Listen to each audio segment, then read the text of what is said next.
আমার তো অসুস্থ বিনোদন না, আমি তো অশালীন কাপড় চোপড় পরে কোনো অ্যাক্টিং করছি না, আমি অশালীন কোনো নাটক করছি না।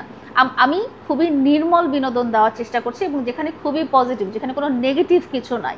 তো সেখানে আপনারা এই যে খুন, রাহাজানি, হত্যা, রাস্তায় পাথর ছুঁড়ে মারা, এত দারিদ্রতা, এখানে এত জিনিসপত্রের দাম বেশি এবং চাঁদাবাজি, এত কিছু যেখানে প্রকাশ্য হয়ে যাচ্ছে, সেই সব জিনিস আপনারা যদি সত্যি সামাজিকভাবে কোনো আন্দোলন করতে চান, তাহলে আপনারা সেই সব জিনিস নিয়ে আন্দোলন করেন। এসব ছোটোখাটো কন্টেন্ট ক্রিয়েটার কী করলো না করলো এগুলো নিয়ে আপনাদের চিন্তা ভাবনা করার আসলে আমি কোনো যুক্তিতর্ক দেখি না, ব্যক্তিগত আক্রোশ ছাড়া।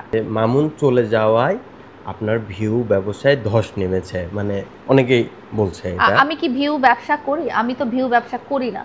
প্রথমত এটা আমার প্রফেশন না, এটা আমার নেশা না, এটা আমার পেশাও না, এটা আমার অনলি টাইম পাস। বিকজ আমি অনেকদিন থেকে বাবুদের সাথে থেকে, ওই ব্যক্তির সাথে থেকে ভিডিও করেছি।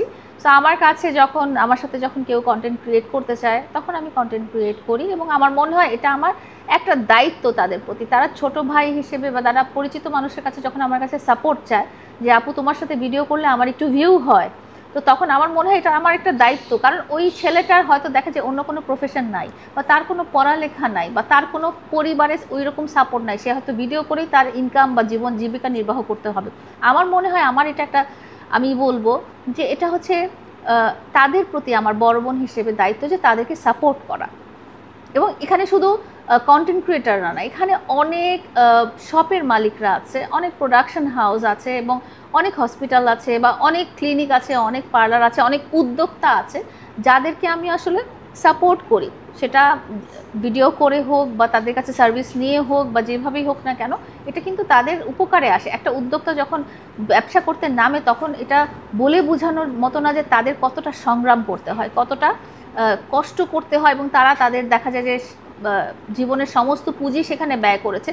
সো আমার একটা ভিডিওতে বা আমার একটা সার্ভিস নেওয়াতে যদি তাদের ব্যবসায় যদি সাপোর্ট হয়, তাহলে আমি বলবো যে আমার এই কাজটা যদি লোকজনের কাছে খারাপও লাগে, তারপরেও কিন্তু ওই লোকটা বা ওই ব্যবসায়ীটা বা ওই মেয়েটাকে আমি একটু সাপোর্ট করেছি, সেই হিসেবে সামাজিক দায়িত্বটা আমি পালন করেছি, এবং তাদের প্রতি আমার দায়িত্বটা পালন করেছি। এই যারা এত বড় বড় কথা বলছে, তারা ঘরে বসে বসে মোবাইল নিয়ে একটা স্ট্যাটাস নিয়েই বসে থাকছে, তারা কি করছে আমি জানতে চাই। তারা কিভাবে একটা ক্রিয়েটরকে, তারা কিভাবে একটা উদ্যোক্তাকে সাপোর্ট করছে।